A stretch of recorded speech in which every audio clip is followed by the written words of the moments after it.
Alright, welcome to the second lecture or second chapter of our lecture in genetics, cellular structure and division.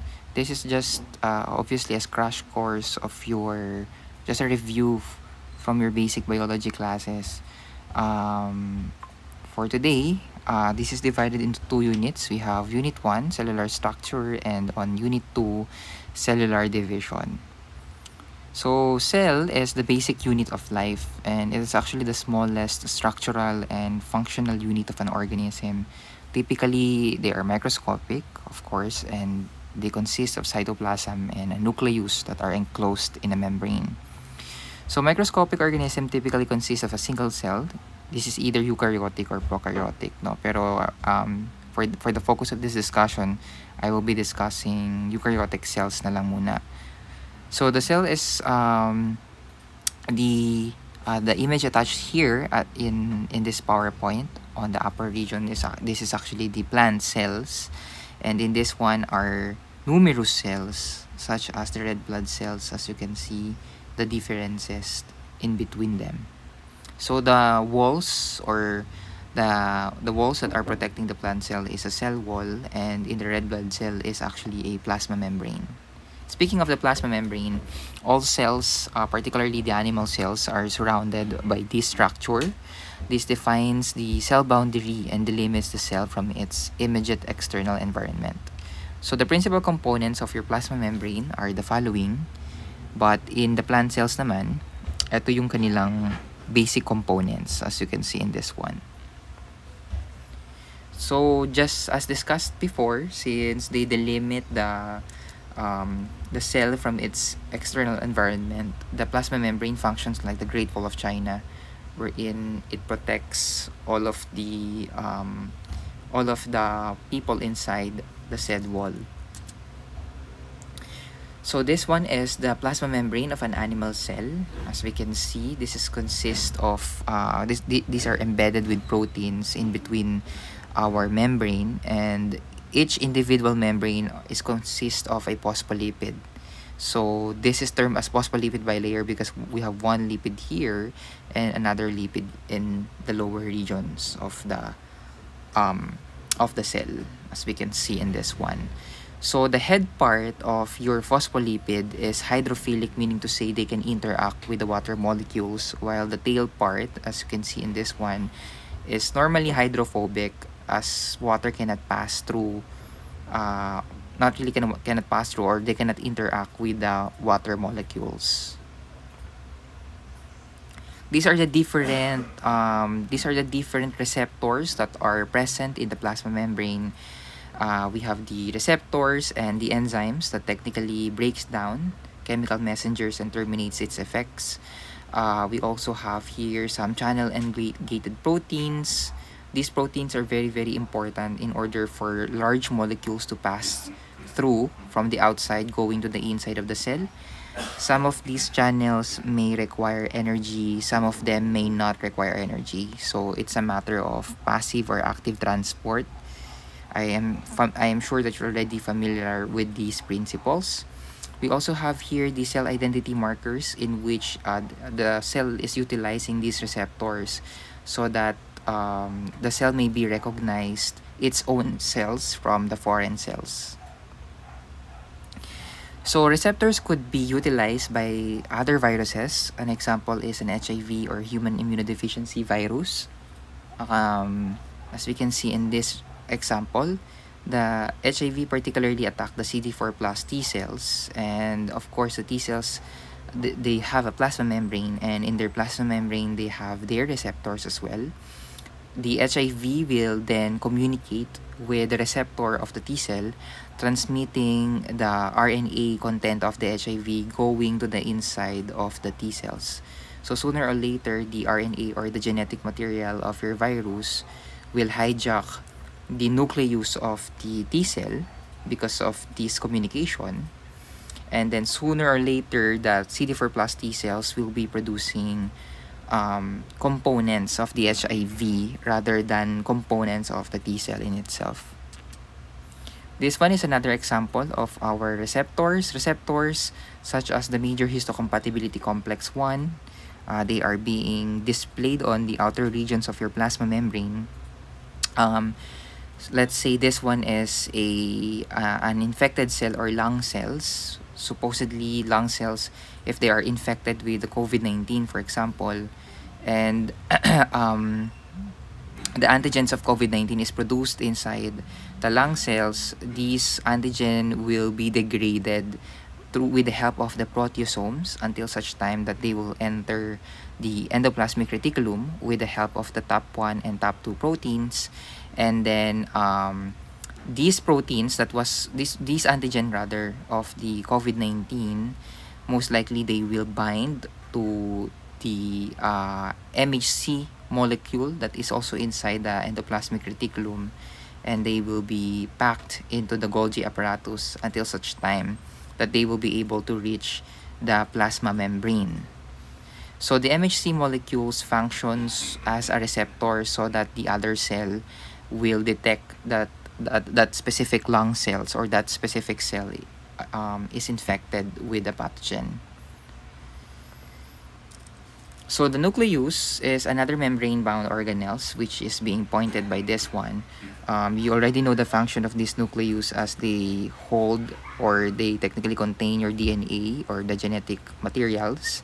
Inside the nucleus is the nucleolus, which is an amorphous component where the ribonucleic acid or RNA is synthesized. We have here the gel-like substances to which all the other organelles are embedded. This is what we call the cytoplasm. Technically, this is where the major activities happen, and this is where the organelles are held into position. We also have the endoplasmic reticulum, which are of two types. It's either the rough endoplasmic reticulum or the smooth one. When we say rough endoplasmic reticulum, they are studded with granules or granulated. They have these free ribosomes that are studded in their structures. And the smooth endoplasmic reticulum, on the other hand, they are completely they do not have these ribosomes and thus are completely smooth in comparison to your rough ER. The functions of these two are entirely different, where the rough ER technically is for protein synthesis and the smooth ER is for lipid and hormone synthesis. The mitochondria, as you all know, is the powerhouse of the cell, and they generate most of the chemical energy needed by the cell to power the cell's biochemical reactions.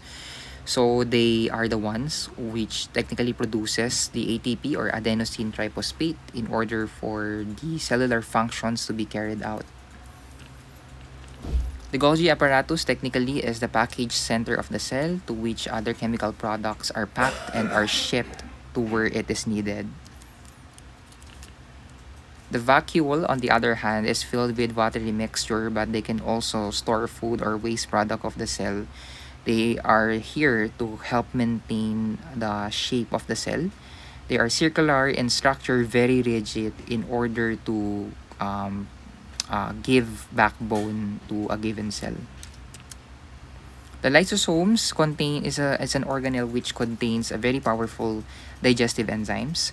At times when a specific cell is already old and weakened or even damaged, the lysosomes may secrete enzymes that may persuade a given cell to undergo apoptosis or programmed cell death. Now let's move on to your cellular division. So before the actual mitosis, there is a process what we call the interphase. And the interphase is considered the initial stage of the cell cycle. So during this stage, the cell grows, mature, and the DNA are duplicated in the process. So we have 4 different phases of your interphase. We have G0, G1, S, and G2 phase. G stands for growth phase, and I particularly included the G0 phase because in here the cell is at rest, wherein no activity is happening. In the growth 1 phase, the cell begins to grow and it increases the volume of the proteins as well as its organelles. And we also have here the S phase, wherein the DNA is technically copied and duplicated. And then the growth 2 phase is an extension of your growth 1 phase, wherein the cell grows further. So as we can see right after the interphase, the blue one here, is technically the interphase. And right after the interphase, we have the mitosis. And right after mitosis, it will undergo another interphase stage. So that one is very important to consider because the cell cycle does not stop in mitosis. It is a cycle, and thus it will continue its cycle of growth. So this one is a very good figure stating different period of time wherein a specific stage finished or accomplished its processes. As you can see in the interface, it is actually the longest period in comparison to your mitosis, having the synthesis phase, having the longest period in the interface stage for about 7 hours. So now let's move on to mitosis. So mitosis is this is where the chromosomes are copied and distributed so that each daughter cell will be receiving a diploid set of chromosomes that will be identical to the parent cell. The mitosis is being utilized by most somatic cells, while in meiosis they are being utilized by gametes or sex cells. So para saan ba yung mitosis? So mitosis is used to replenish the old and damaged cells. So for example, if your skin got scraped, after some time you might notice that after a week, it got healed. The damaged and old cells are replaced by another skin cells. That process was conducted because of mitosis. So in mitosis, we have many different stages, but the beginning of this cycle starts with prophase. In prophase, as we can see, the centrioles migrate and are established at the opposite end of the cell. So on the upper and the lower region of the cell itself. Okay. By the way, the function of your centrioles is to produce spindle fibers. So the nuclear envelope in the prophase stage begins to disintegrate. So mawawala na siya. And then the chromosomes are already condensed from its previous form known as chromatin. So from chromatin, they condense into chromosomes, and during prophase, they may be seen already. By this time, the centrioles will begin the production of spindle fibers, and at this point, they are termed as asters. Now come the metaphase stage, wherein the chromosomes align at the center of the cell, as you can see here. They align at the metaphase plate, or what we call the mid-region of the cell.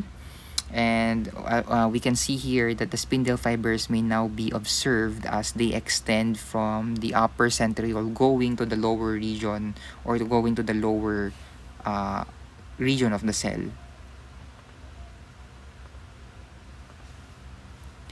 Now, just a quick view of this part. If we're going to zoom that one, we can actually observe some cohesin in between our chromosomes here.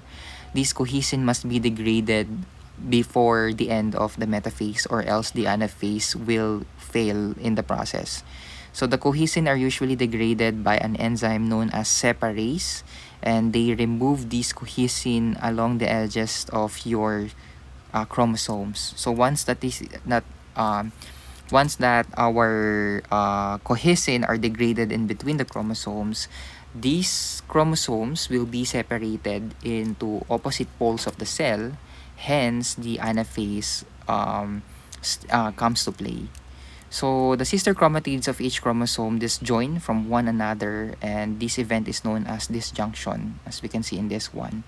So further, these chromosomes are further pulled at the opposite pole of the cell, and if these chromosomes arrive to different pole of the cell, now this is now called as telophase.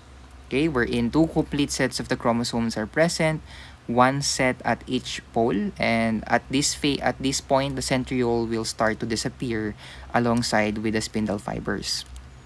Beginning the cytokinesis, wherein it is the development of invaginations in between your cell.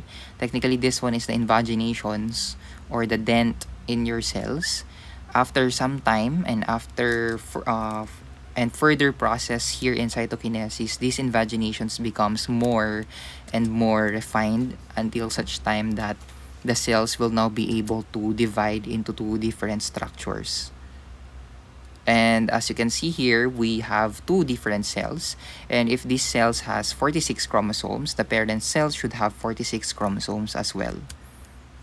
This one is the summary of your mitosis. As we can see in this illustration, we started from the same number of chromosomes going to producing two daughter cells, each of which also contains the same number of chromosomes. So it's very important for you to remember that the cell cycle does not end in mitosis, because the produced cells in this one will undergo interphase once again. And after interphase, they will also undergo mitotic stages. So that is a cycle. So meaning to say, wala siyang katapusan. It's unending.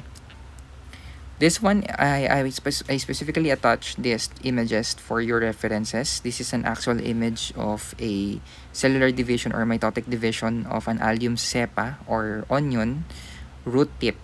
So the circular structure here is a prophase, currently at prophase stage, very dark in structure because the chromatin already condenses into chromosomes.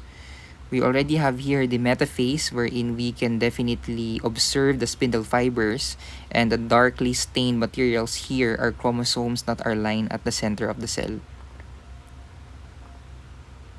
This one is clearly an anaphase because the chromosomes, which is the darkly stained materials, are technically separated from the opposite pole of the cell. And we have here the telophase, wherein very two small cellular structures can be seen in this case.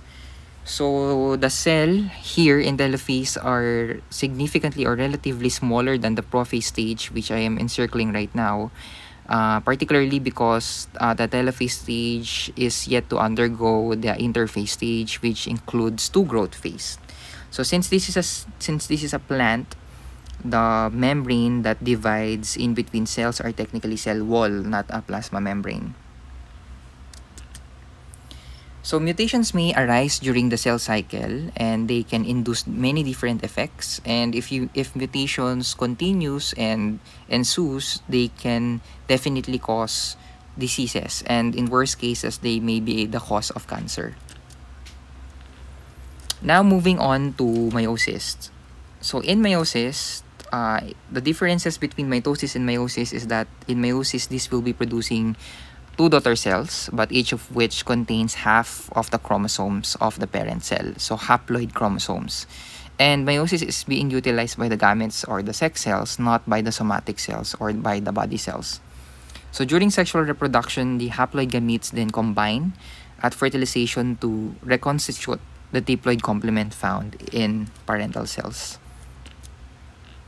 Of course, the function of your meiosis is to ensure that during the sexual reproduction, an enormous amount of genetic variation is produced among members of a species. In fact, it is in meiosis 1 where most genetic variation happens.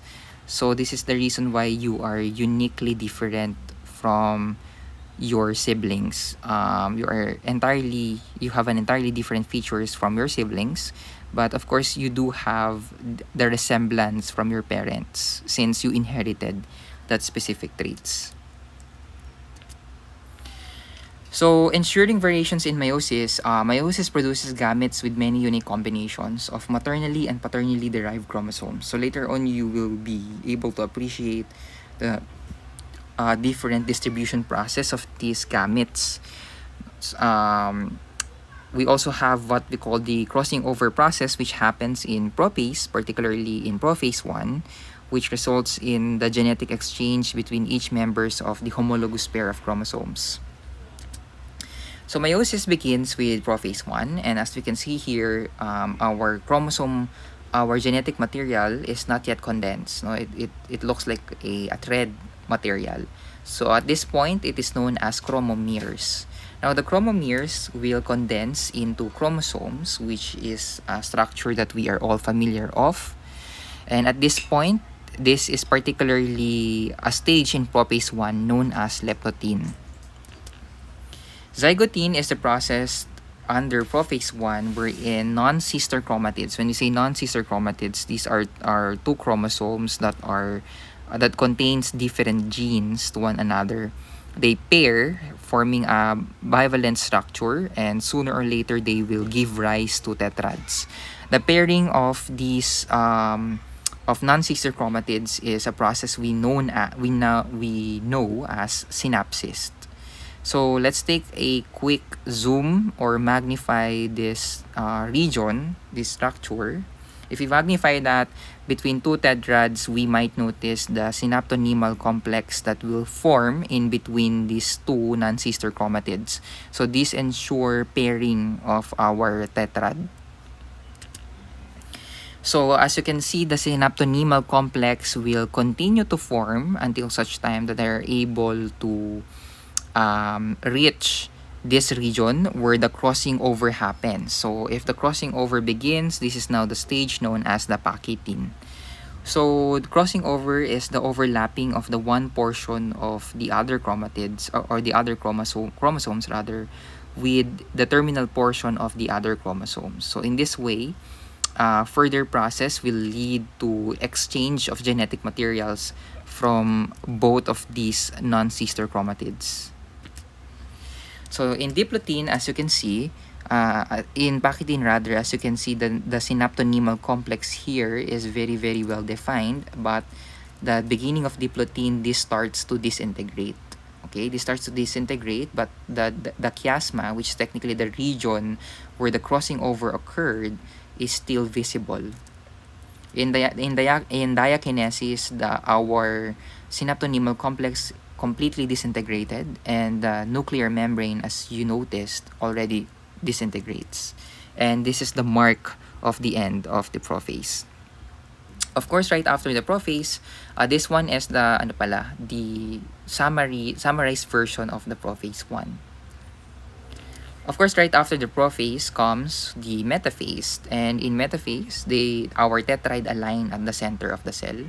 Centriole here are already well developed. They produce spindle fibers at the opposite pole of the cell, and tetrads align at the center of the metaphase plate.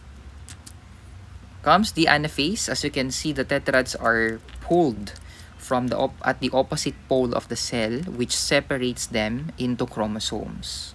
And then in telophase, of course, in telophase, as we can see here, our tetrads already reach the opposite region of the cell, and then invagination starts to form until such time that it will become two separate cells. So this is telophase 1.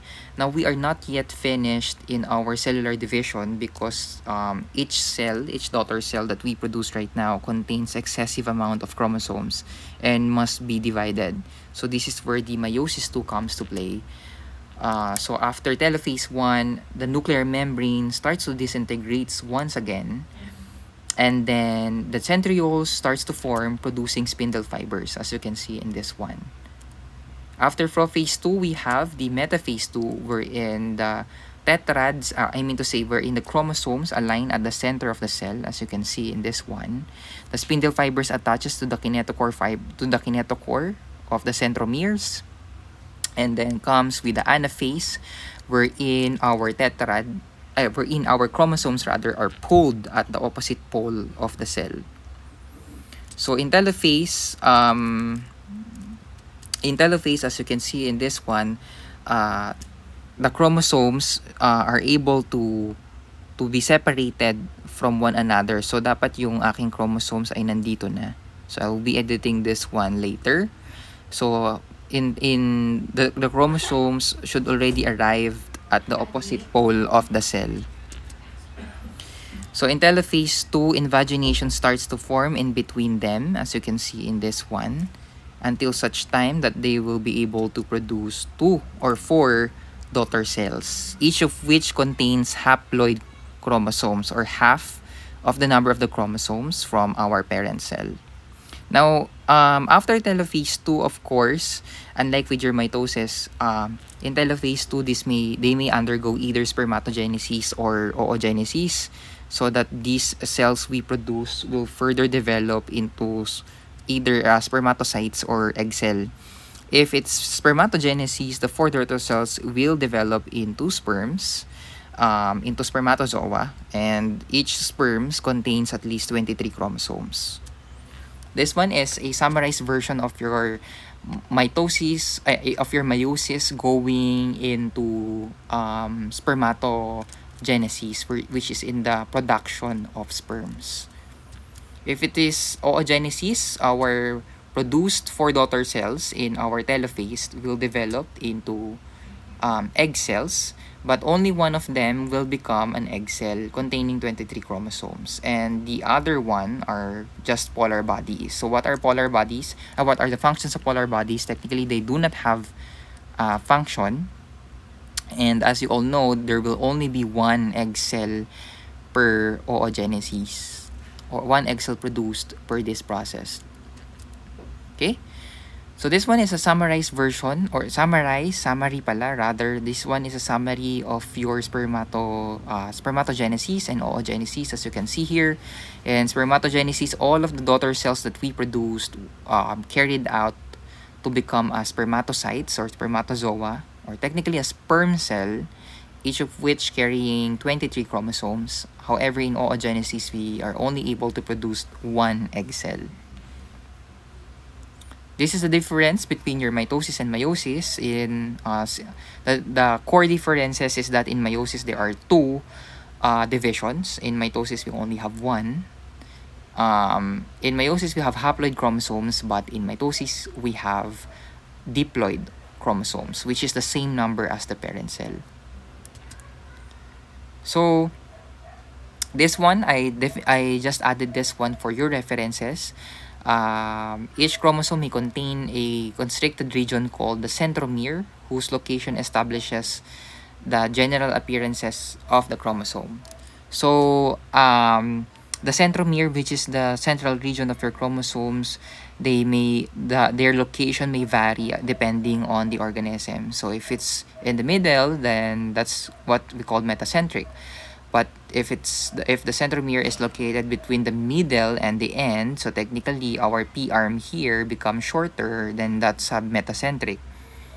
If it is close to the end, then that is what we call acrocentric already. And if that is already at the end, then that is telocentric. But regardless of their centromere location during the anaphase, as you can see, or where the chromosome starts to migrate at the opposite end of the pole, we will be having equal amount of chromosomes. So thank you everyone for listening to my lecture.